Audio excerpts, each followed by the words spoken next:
Hace ya algunos años, la última vez que estuve en Cuba, una mujer me dijo que su sueño más grande era viajar. Cuando le pregunté a qué país le gustaría ir, primero, su respuesta fue rápida y certera. Al que sea, me dijo, al que sea. Tenía una sonrisa en la cara. Salir de la isla sigue siendo difícil para la mayoría de los cubanos y muchos de los que se van jamás vuelven. Muchos se fueron esperando un cambio, anhelando el día en el que el apellido Castro no estuviera entre los que gobiernan a la isla. Ese día llegó. Raúl Castro renunció este viernes a la jefatura del Partido Comunista. Es el fin de una era y la primera vez en 62 años,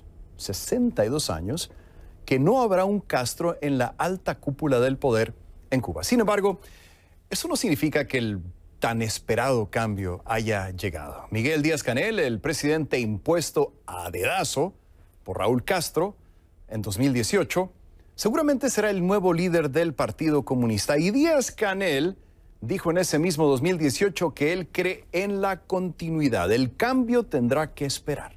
Eso es lo que vamos a ver hoy. ¿Qué tal? ¿Cómo están? Muy buenas noches. Bienvenidos a una nueva edición de Conclusiones. Soy Rafael Romo. En esta ocasión en ausencia de Fernando del Rincón, titular de este programa, y así comenzamos.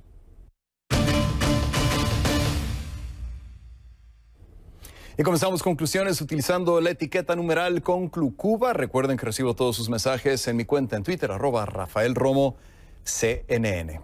En Cuba suenan vientos de cambio, aunque tratándose de la isla, esa expresión tiene más carga de cliché que de realidad. Raúl Castro dejó su puesto como primer secretario del todopoderoso Partido Comunista de Cuba, el único legal, el único que se permite. Con ese movimiento, anunciado desde hace ya más de 3 años, por primera vez en más de 6 décadas, ya lo decía al principio, 62 años, el apellido Castro desaparece oficialmente de la cúpula de poder cubana. Raúl Castro dijo que confía en una nueva generación de gobernantes y tiene motivos para confiar porque quien queda al mando, Miguel Díaz-Canel, ha expresado públicamente en numerosas ocasiones que cree en la continuidad. Patrick Upman nos trae desde La Habana el recuento de un día que se nos presenta como el fin de una era, pero no el fin de un legado.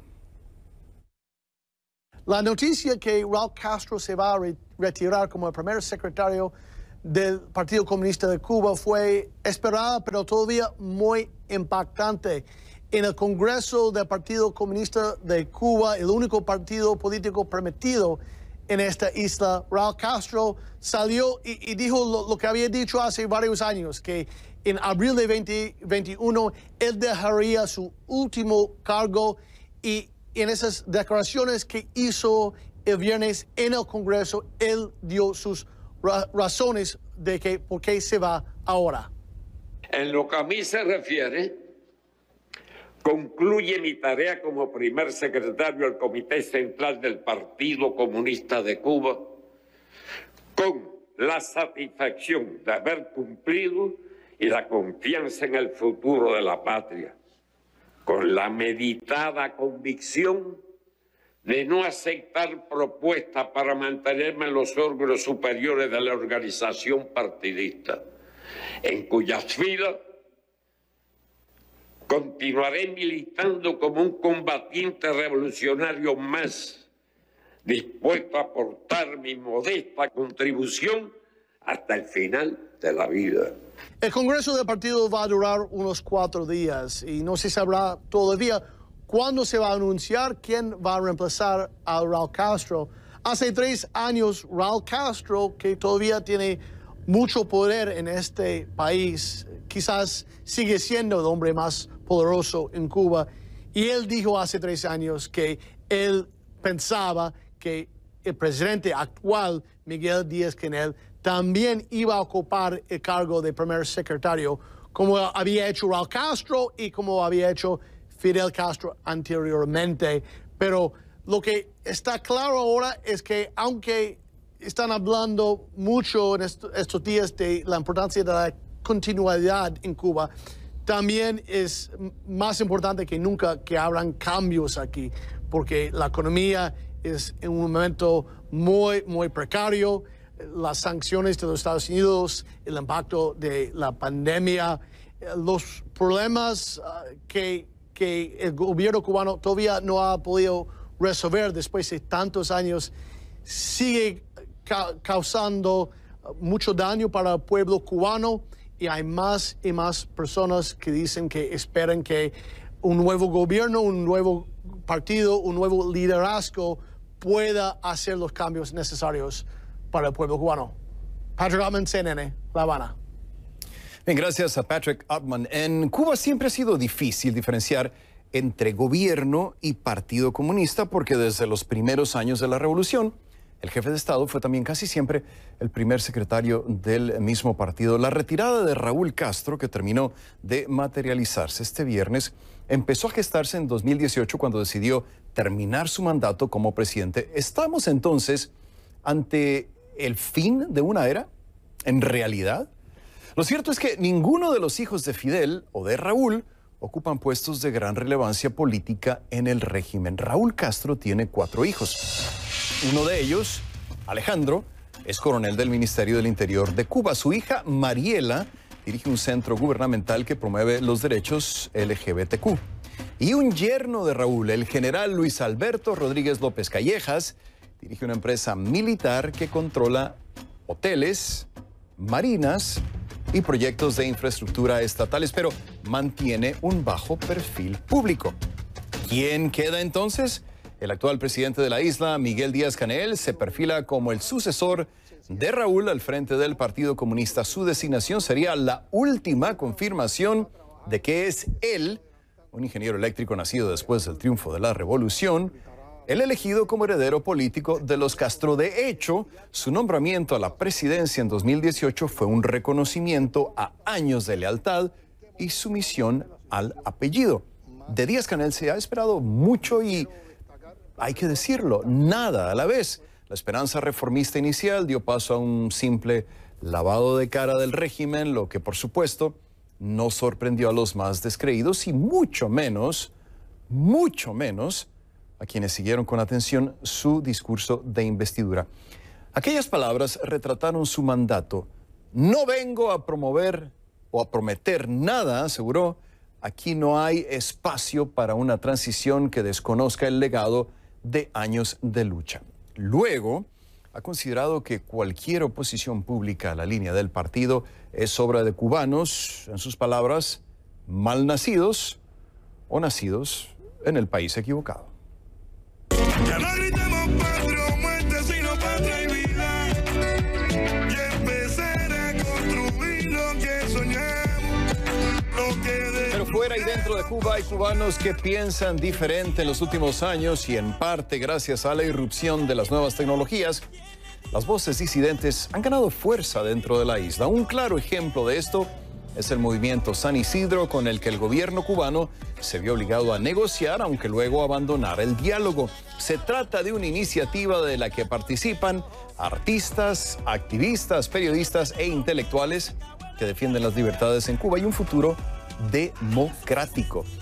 Inspirada en el movimiento San Isidro, nació la canción de protesta Patria y Vida, todo un éxito internacional cuyo estribillo resuena en las calles de La Habana, Miami y muchísimas otras ciudades del mundo. Esa canción pide libertad, no más doctrina, a sabiendas de las posibles represalias, pero sus autores aseguran que les han quitado tanto, que les han quitado hasta el miedo. Acabó el enigma de esa tu revolución maligna. Soy Funky Style, aquí tienen mi firma. Y ustedes están sobrando, ya no les queda nada, ya se van bajando.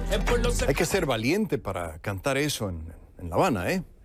Y bueno, del otro lado del mar, Miami ha sido desde el triunfo de la Revolución Cubana el refugio principal del exilio cubano. Y es precisamente ahí donde se encuentra Ana María Mejía, quien ha estado obteniendo reacción en las calles de la zona conocida como la Pequeña Habana. Y supongo, Ana María, que ya te tomaste un cafecito ahí en el Versalles. ¿Cómo estás? Qué gusto saludarte. Hola Rafael, sí, ya nos tomamos varios cafecitos porque hemos estado aquí todo el día buscando precisamente esas reacciones de la gente, aunque lo hablábamos también, en otras épocas hubiéramos visto esto lleno, la gente con banderas, con carteles y demás, pero en esta oportunidad pues eso ha brillado por su ausencia, aunque sí, han llegado a lo largo de la tarde, se sientan, conversan un rato, hablan de lo que pasó hoy en Cuba y de lo que significaría, aunque muchos no apuestan por un cambio en la isla, dicen que quizás esto sea más cosmético, aunque se hable de cambios políticos, que no creen que vaya a pasar absolutamente nada, y es que llevan más de 6 décadas oyendo el apellido de Castro y pues dicen ahora que cambie solo el apellido porque va a seguir siendo lo mismo, o por lo menos es lo que piensan algunos, esas generaciones que llevan acá mucho tiempo viviendo, porque también tuvimos la posibilidad de hablar con esas nuevas generaciones, muchos de los que nacieron aquí, cuyos padres o abuelos pues nacieron en la isla y tuvieron que venirse por X o Y circunstancia. Ellos piensan distinto, tienen algo de esperanza. Oigamos lo que nos dijeron cuando tuvimos la posibilidad de hablar con ellos. Bueno, era más o menos eso lo que nos estaban diciendo, y es que la verdad es como generacional por lo que te decía anteriormente, la posibilidad para algunos de que el cambio llegue, de que el hecho de que no estén los Castro en el poder, pues signifique que algo va a cambiar en la isla. Sin embargo, los mayores son los más enfáticos en que aquí no va a pasar nada. De hecho, muchos dicen que ya han perdido como ese entusiasmo que en otras épocas tenían de venir hasta acá, hasta el Versalles, que si muchos no saben, este es uno de los restaurantes y lugares icónicos aquí en Miami, en el sur de la Florida, donde la gente precisamente cuando algo pasa en la isla pues llega aquí para hablar, celebrar o hablar del tema, y pues no ha pasado en el día de hoy. Muy pocos se han acercado precisamente. De hecho, algunos incluso, Rafael, han llegado a preguntarnos que por qué estamos acá, que qué es lo que está pasando, porque no se habían enterado. Entonces nos ha tocado contarles. Oigamos lo que nos dijeron algunos. O sea, que no importa si es Canel o si es el otro, no creo que realmente esto vaya a causar algún tipo de cambio. El cambio en Cuba va a ser por la población, la gente trae el cambio. Todos conocemos cuál es la política a seguir de ellos. ¿Qué vamos a conversar? No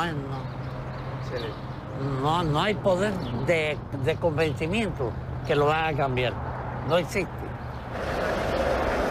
Y Rafael, es que definitivamente cuando ya se anunciaba esto de Raúl Castro, porque de verdad que llevaban varios días hablando del tema, de lo que podía pasar en este 8º Congreso, que durará 4 días hasta el próximo lunes, pues ya muchos sabían que esa quizás iba a ser la noticia, pero ahora entonces la espera es quién va a suceder a Raúl Castro, y pues se habla de Díaz-Canel, quien es el actual presidente, por eso muchos dicen aquí no va a pasar nada, el cambio definitivamente va a ser únicamente de nombre y de apellido, pero definitivamente muchos creen que no va a ocurrir absolutamente nada, Rafael. Sí, definitivamente el cambio es algo que ya muchos han perdido la esperanza de obtener. Una ropa vieja, Ana María, por favor. A mi salud, ya que tú estás ahí, yo estoy acá. Como siempre, un gustazo saludarte, gracias. Seguro que sí. Excelente, excelente la cobertura, Ana María. Como siempre, un gusto verte reportando desde Miami. Hoy, como tantas otras veces, se vuelve a especular sobre el futuro político de Cuba y también, como casi siempre que eso pasa, se mira a Washington. Raúl Castro señaló este viernes que su régimen tiene voluntad de fomentar con Estados Unidos un diálogo respetuoso, dijo, sin concesiones inherentes a su soberanía. ¿Cuán receptivos están en la Casa Blanca? Nos lo responde a continuación Yone Molinares desde Washington en el siguiente informe.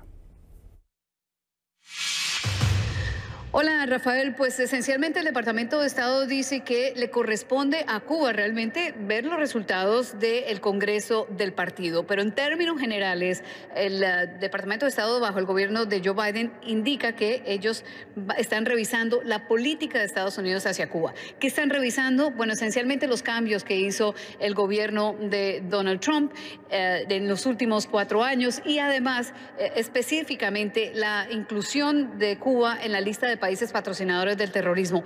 Ese mecanismo específicamente hace un poco más difícil regresar, si es que esa es la idea, a lo que había dejado en el proceso de deshielo la administración de Obama. Pero también el asesor de Seguridad Nacional para Asuntos Hemisféricos había indicado aquí en CNN en español que la política de Biden hacia Cuba no es la misma que tenía Obama, o por lo menos dijo Biden no es Obama en términos de Cuba. Eso significa que va a haber un reajuste en cómo se está viendo o cómo se vio el deshielo bajo el gobierno de Obama. Todo eso está en el aire, no han sido muy específicos en ese sentido. Lo que sí dice el Departamento de Estado es que, en esencia, la política de Estados Unidos hacia Cuba se basa en dos principios. Uno, el apoyo a la democracia y los derechos humanos. Ellos dicen que son los cubanos los que determinan su propio futuro.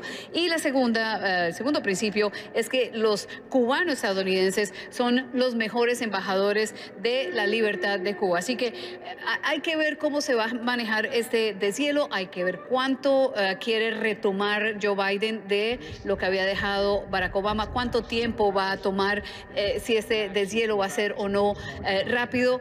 Lo que es cierto es que también las cosas han cambiado tanto en Cuba como acá en términos de la pandemia, así que hay muchas cosas en juego. Inicialmente hay un compás de espera y, como siempre, la política de Estados Unidos hacia Cuba se maneja en dos puntos importantes: lo que pasa en la isla, lo que pasa también con los cubanos estadounidenses, y ese siempre ha sido los factores que han sopesado en la política, independientemente de qué presidente esté en el poder. Vamos a ver qué pasa en los próximos días, y también obviamente esto es un cambio importante en Cuba y que los ojos de los Estados Unidos están muy pendientes por estos días. Rafael. Bien, gracias, Yone Molinares en Washington. Que todo cambie para que todo siga igual. Después de la pausa seguiremos hablando del futuro de Cuba. Me acompañará Gennady Rodríguez, editor de la página web 23 y Flagler. Ya regresamos con también la epidemia de la violencia armada en Estados Unidos. Al menos 45 tiroteos masivos, 45 en el último mes. El más reciente se saldó con 8 muertos en un centro de FedEx en Indianápolis, Indiana. Regresamos con más de conclusiones. ¿Qué significa la renuncia de Raúl Castro al Partido Comunista de Cuba? ¿Es el inicio de un cambio verdadero o solo un capítulo más de la continuidad? Para analizar estas y otras interrogantes, quiero presentarles a mi siguiente invitado. Le doy la cordial bienvenida a Gennady Rodríguez, editor de 23 y Flagler, un medio digital que se produce en Miami para los cubanos de Estados Unidos y la isla. Gennady Rodríguez apoyó a Joe Biden en las últimas elecciones presidenciales en Estados Unidos. Gennady, bienvenido a Conclusiones. Gracias por estar con nosotros. Para empezar, quiero preguntarte, no es necesariamente una sorpresa. Castro ya había anunciado hace 3 años, en el 2018, que dejaría el liderazgo del Partido Comunista. Sin embargo, el hecho de que no hay un Castro en la alta cúpula del poder en Cuba por primera vez en 62 años, como ya lo decíamos al principio, pues no deja de ser significativo. ¿Qué lectura le das, Gennady, a este anuncio? Bienvenido, buenas noches. Buenas noches, y primero que todo, gracias, Rafael, por la invitación, y buenas noches a la audiencia. Bueno, efectivamente, creo que en el terreno simbólico, sin ninguna duda, es el inicio de una nueva era. No tener a alguien con el apellido Castro en la primera posición ejecutiva dentro de Cuba. Me parece que eso de alguna forma va a ampliar el horizonte de la imaginación de la gente. Por primera vez ya no se trata de los líderes históricos, o al menos de estos líderes históricos que han sido sin ninguna duda los incontestados durante todo este tiempo, pero ahora se trata más bien de pensar el país, de pensar la nueva generación que va a estar, y tienen que buscar también quien quiera que vaya a ocupar esa posición, si en este caso será Díaz-Canel, tendrá que legitimarse de nuevas maneras. Ya no podrá ser esa legitimidad rebelde, esa legitimidad de la épica revolucionaria. Yo creo que ahora tendrán, y esto es yo creo que es un gran imperativo que tendrán que legitimarse en encontrar la prosperidad que durante las últimas 3 décadas principalmente ha estado lamentablemente con muchas dificultades en Cuba por la crisis económica. Creo que ese es el gran cambio y el horizonte simbólico que se abre para todos los cubanos. Sí, hay que recordar que nació Díaz-Canel en el 59, entonces después del inicio de la revolución. Ahora, el anuncio, Gennady, se realiza en el 8º Congreso del Partido Comunista para concluir con el aniversario número 60, ¿no? El 60º de la invasión de Bahía de Cochinos. Me suena que el régimen cubano aprovecha hasta una renuncia para hacer propaganda. ¿Qué te parece el hecho de que hayan empatado las dos cosas, el Congreso, el aniversario, el anuncio de la renuncia? ¿Qué te parece todo eso? Bueno, yo creo que no debe ser sorpresa para nosotros que sean maestros propagandistas, ¿no? Creo que eso lo hemos aprendido en los últimos 60 años. Y está claro de que en un momento donde también el futuro de la isla, el futuro y las esperanzas de muchos cubanos están en ver qué va a suceder con la nueva administración estadounidense, pues es lógico que ellos conecten este nuevo horizonte que se abre, esta nueva imaginación que es posible ahora, pues con aquel triunfo que durante tantos años han presentado como el primer triunfo del imperialismo en Latinoamérica. Es una victoria que nunca han dejado de anotarse, y utilizar el momento donde existe principalmente este cambio tan significativo en el liderazgo del país para conectarlo con aquel triunfo sobre los Estados Unidos en un momento donde casi que el futuro del país en gran medida va a depender de lo que suceda con esta administración, pues me parece que es bastante coherente con lo que siempre han hecho. No soy muy dado a las apuestas, Gennady, pero podemos asumir quizá desde ahora que Miguel Díaz-Canel asumirá el liderazgo del Partido Comunista, considerando que, bueno, en su momento cada uno de los Castro asumía ambas funciones, es decir, presidente y jefe del partido a la misma vez. ¿Va para allá Díaz-Canel de seguro? Yo creo que es lo que todos esperamos. Sería sorprendente si no fuera así. Creo que se ha establecido un patrón también y una cierta tradición en la cultura política dentro de la isla de que debe haber un hombre fuerte, una persona que tenga esa unidad de liderazgo, precisamente por la manera en que también se presentan las condiciones frente a la política de aislamiento de los Estados Unidos hacia Cuba, que además sirve de una narrativa perfecta para justificar muchas de las cosas que suceden dentro de Cuba. Pues tener este hombre fuerte que esté controlando los destinos o precisamente todo el control ejecutivo y político ahora, si efectivamente pasa a ocupar el cargo dentro del partido, me parece que es coherente con lo que han vivido los cubanos, con lo que están familiarizados, y realmente creo que es lo que todos esperan. No, me sorprendería mucho si pasara algo distinto.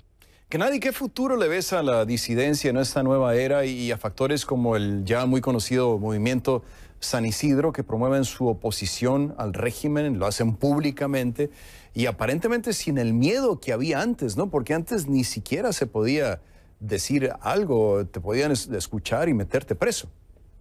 Yo creo que la disidencia es la consecuencia natural de lo que está sucediendo en Cuba. La hegemonía cultural y política del Partido Comunista ha venido deteriorándose por largo tiempo, aunque todavía creo que han logrado ciertos consensos dentro de Cuba, y lo estamos viendo porque no hay levantamientos masivos. O sea, todavía los aspectos más visibles de la disidencia están bien focalizados. Me parece que el contexto no se ha modificado en ese punto de vista, pero lo cierto es que hay gente que, aunque no ocupe el rol de la disidencia tradicional o de la fuerza de resistencia que mucha gente espera que emerjan en Cuba, hay gente que está haciendo demanda de todos los tipos. Pasó el 27 de noviembre, donde un grupo se presentó ante el ministro de Cultura a hacer demandas en su sector. Un grupo de activistas animalistas fueron ante el Ministerio de la Agricultura e hicieron sus propias demandas. Entonces yo creo que hay que ver, o se verán cada vez más este tipo de reclamos, no solo desde la disidencia tradicional, sino desde diferentes áreas de la propia sociedad cubana, que necesita que haya un cambio precisamente por las condiciones económicas, políticas, la manera en que el Estado cubano, en mi opinión, está fallando grandemente en gestionar estos conflictos que son naturales e inevitables en una sociedad donde la gente puede pensar por sí mismo y darse cuenta de que la situación en que está tiene que cambiar para su beneficio, por supuesto. Gennady Rodríguez, editor del sitio digital 23 y Flagler desde Miami. Gracias, Gennady. Gracias a ti, Rafael. Muy buenas noches. Gracias. Y bueno, después de la pausa, la otra epidemia de Estados Unidos, 45 tiroteos masivos en el último mes, el más reciente, en instalaciones de FedEx en Indianápolis. Volvemos con más. La NASA se alista para enviar astronautas nuevamente a la Luna como parte del programa Artemisa. Este viernes, el organismo escogió a la empresa SpaceX para desarrollar el primer módulo de aterrizaje humano comercial que llevará de forma segura a los astronautas a la superficie lunar por primera vez en 50 años. La empresa de Elon Musk se aseguró un contrato de $2.800 millones, pero también una gran responsabilidad. La NASA pretende hacer historia con esta misión al llevar a la primera mujer y a la primera persona de color a la Luna. Volvemos.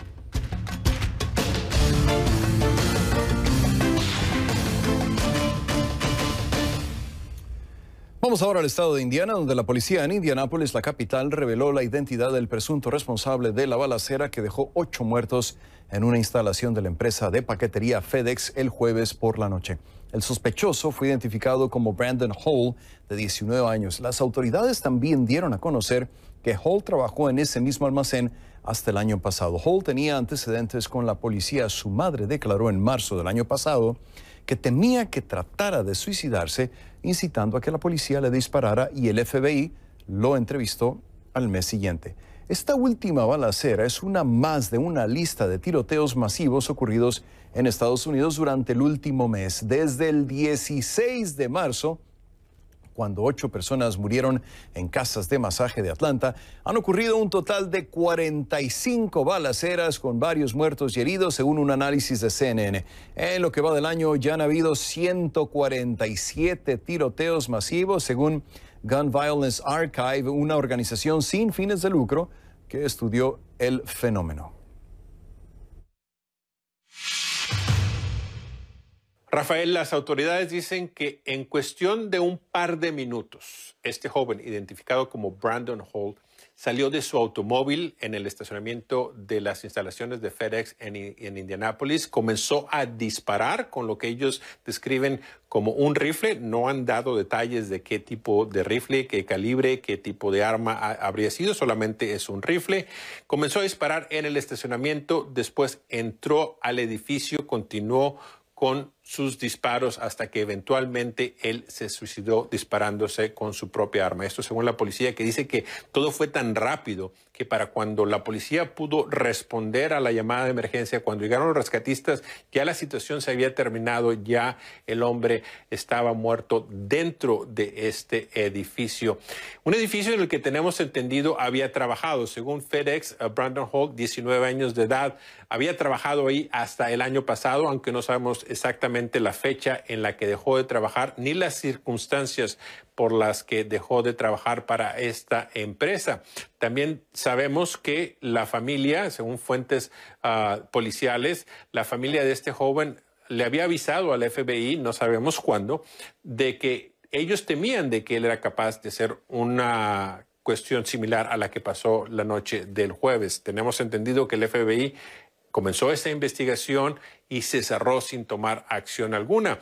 No sabemos por qué. Esto es parte de la investigación. Lo que sí sabemos, según la policía de Indianápolis, el joven había sido parte de un par de incidentes con la policía, uno al parecer en el 2013, el más reciente el año pasado, en el que se le confiscó un arma de fuego, pero hasta ahora no sabemos la relación de lo que pasó el año pasado con lo que sucedió esta semana. Así es de que la policía, tratando de determinar el motivo, haciendo la investigación como debe ser, con ayuda de las agencias federales. También un dato interesante en esta confusión que los testigos dicen se vivió la noche del jueves es de que FedEx a los empleados de este lugar en particular les pide que dejen sus teléfonos en un lugar seguro para evitar problemas en la línea de distribución donde están manejando con los paquetes que ellos tienen que distribuir a otras partes del país y del mundo. Entonces no tienen los teléfonos. Así es que imagínate la desesperación tanto de las personas de no poder avisarle a sus familiares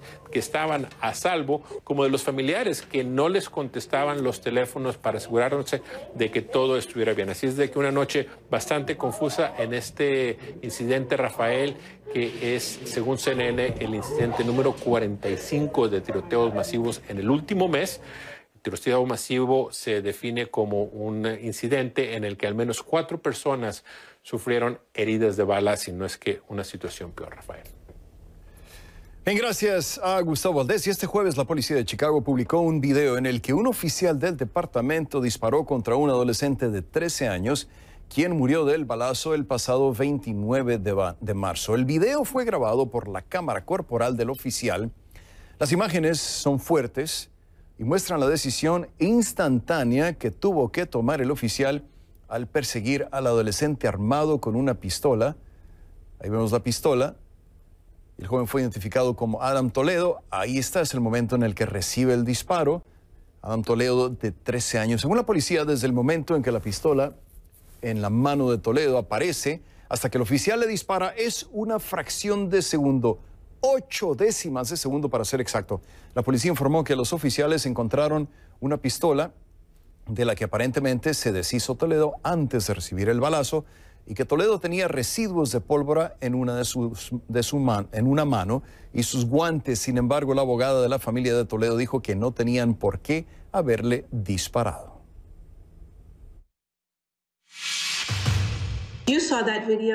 ¿Vieron ese video? El mundo entero ya vio ese video. ¿Ven una pistola en sus manos? Yo no veo una pistola en sus manos, pero asumamos lo peor por un momento, que tenía una pistola en sus manos. El policía le dio una instrucción. El policía le dijo que le mostrara sus manos. El niño le obedeció, se rindió, levantó sus manos. Estaban vacías y le dispararon al niño. En otro caso, un inmigrante guatemalteco que sobrevivió la balacera del 16 de marzo en el área metropolitana de Atlanta habló por primera vez sobre su horrenda experiencia. En entrevista para Univisión, Elías Hernández Ortiz dijo que estaba a punto de iniciar su terapia cuando inició el tiroteo. Según su abogado, la bala le pegó en la cara, rebotando en su cráneo y bajando por su esófago hasta sus pulmones. En la entrevista, Hernández pidió que se haga justicia. No me habían atendido, ok. Cuando justamente escuché los disparos, yo justamente me tiré al piso y le dije que no disparara. De hecho, la bala bajó hasta acá al abdomen. Ok, entonces me quebró la parte interior de la mandíbula acá adentro, la garganta también.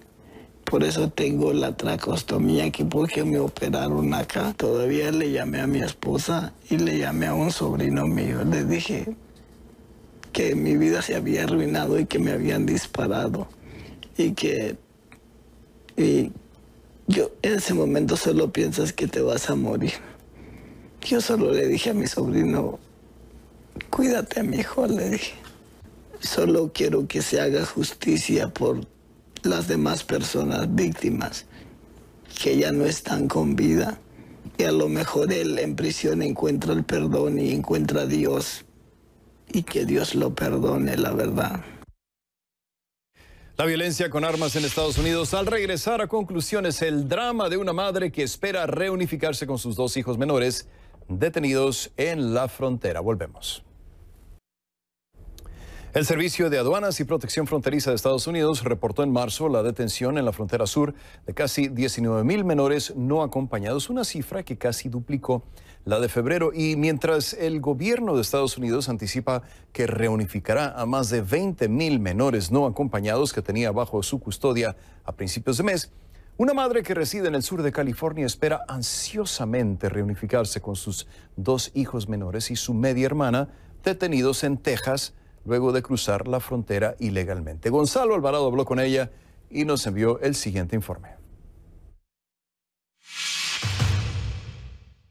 Mi corazón se completaría. Completamente mi corazón se completaría. Esta madre de 37 años que vive en el sur de California, quien pidió ser identificada solo como María, oriunda de Honduras, dice que su corazón está dividido. 2 de sus 4 hijos, de 10 y 14 años, y su media hermana de 9, están en un centro de detención de inmigración en Texas, luego de haber cruzado ilegalmente la frontera sur de Estados Unidos el mes pasado. Es lo que a mí me angustia, lo que le pueda causar, el daño que le pueda causar emocionalmente. María cuenta que un agente de inmigración la llamó por teléfono desde Texas para que hablara con su media hermana brevemente, porque al parecer no quería socializar con los otros niños en el lugar donde están albergados. Yo pude hablar con mi hermanita de esa manera. Ella me dijo, oh, sí, hermana, mis sobrinos están aquí también, pero nos separaron. Con mis hijos yo no he tenido ningún contacto. Los niños emprendieron el viaje con el padre de María, salieron de Honduras acompañados de un coyote con la intención de cruzar ilegalmente hacia Estados Unidos. Al llegar a la frontera entre México y Texas, María cuenta que decidieron separarse para que los menores cruzaran solos. Y cuando me dijo eso, yo, no quiero que mis hijos pasen solos. Y mi papá, lo siento, hija, no, esa es la única opción que hay para que tus hijos puedan estar contigo. María dice que llegó a Estados Unidos hace aproximadamente 6 años y que actualmente está pidiendo asilo, al igual que para sus otros 2 hijos de 17 y 7 años que viven con ella. ¿El motivo principal por el que usted salió de Honduras fue por qué? Por violencia doméstica. Esta madre hondureña dice que a petición de su abogada de inmigración prefiere ocultar su verdadera identidad por temor a que su caso de asilo se vea afectado. Por los consejos de mi abogada. Ella me aconseja que haga estas cosas de esta manera porque el impacto que puede hacer sobre mi caso de asilo político. Es muy importante que pues, María guarde su identidad, ya que durante los procesos de asilo son muy delicados y no se puede dar cierta información. Por ejemplo, el traer a un niño hacia los Estados Unidos y de la manera que se ha traído el niño a los Estados Unidos le puede perjudicar su caso. A principios de abril, el gobierno de Estados Unidos reportó tener bajo custodia a más de 20,000 menores no acompañados que buscan reunificar con algún familiar. Y según la abogada Arroyo, es muy probable que María pronto se reúna con sus 2 hijos y su media hermana. Lo interesante de este caso, yo creo, que en María vemos a muchas personas, muchos padres desesperados, buscando, tratando de localizar a sus hijos, porque están llegando tantos niños ahora a la frontera. Normalmente, bajo el Acuerdo Flores, es importante que se reunifique a un padre con un hijo o con un adulto dentro de 20 días. Una reunificación familiar que, según María, uniría su corazón que ahora está dividido y que además sería su mejor regalo para este Día de las Madres que está a la vuelta de la esquina. Y yo sé lo que ellos desean y anhelan, estar conmigo también.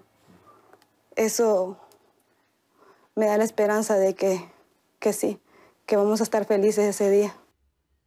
Gonzalo Alvarado, CNN, San Bernardino, California. Y al regresar a conclusiones, a medida que aumentan los vacunados contra el COVID-19, más personas deciden volar. ¿Cómo hacerlo de forma más segura al regresar? Jeff Bezos, el fundador, presidente ejecutivo de Amazon, compartió en una carta a los accionistas la que él cree que es la clave del éxito. Crea más de lo que consumes. Bezos asegura que si se quiere ser exitoso en los negocios y en la vida, hay que crear más de lo que se consume y eso implica crear valor para todas las personas con las que se interactúa.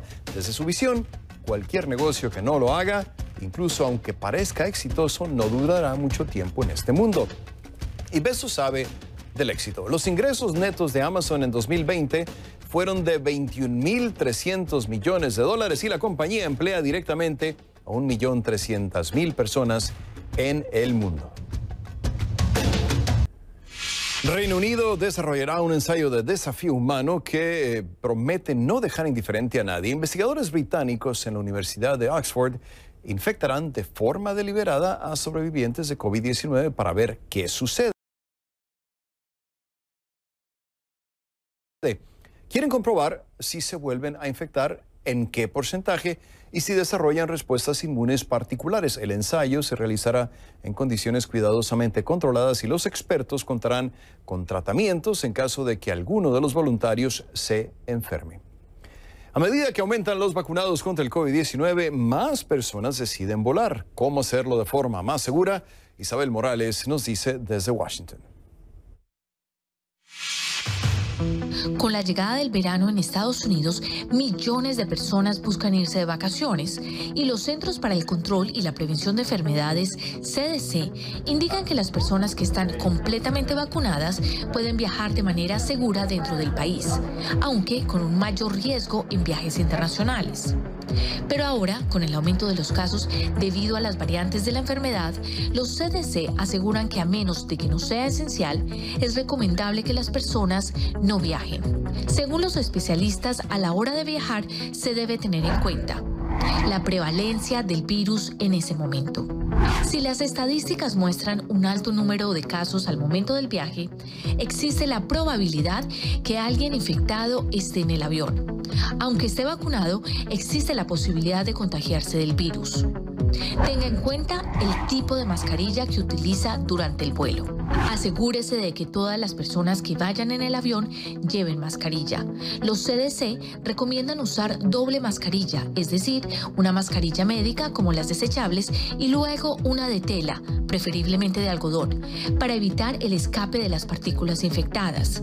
La mascarilla también debe de tener un alambre en el área de la nariz para mantenerla cerca de la cara y evitar espacios por donde se pueda filtrar el virus. Otro factor para tener en cuenta es la ventilación del avión. Asegúrese de que el avión tenga un filtro de aire de alta eficiencia para partículas, conocido como filtro HEPA. Todas las aerolíneas comerciales tienen estos filtros para purificar el aire que respiran los pasajeros, pero no todos los aviones tienen estos filtros. Este es el caso de aquellos pequeños que viajan a lugares remotos o hacen vuelos cortos. Algunas aerolíneas regionales pueden usar aviones viejos que no tienen este tipo de filtros. Otra de las recomendaciones de los expertos es que viaje distancias cortas. Si su destino toma varias horas, de ser posible, maneje un tramo y en otro tome un avión. Al igual, se recomienda que evite hacer conexiones. Así eliminará largas filas de seguridad y contacto con muchas personas. Otra recomendación, quédese en su asiento de ser posible. Al desplazarse al baño o caminar dentro del avión podría ponerse en contacto con otras personas y tendría riesgo de contagiarse. Es recomendado que use el baño y coma antes del viaje. Si decide viajar en avión, es recomendable que se vacune y que siga las recomendaciones de los expertos para evitar infectarse o infectar a los demás. Isabel Morales, CNN, Washington. Soy Rafael Romo en Atlanta por Fernando del Rincón. Nos vemos este fin de semana en Mirador Mundial.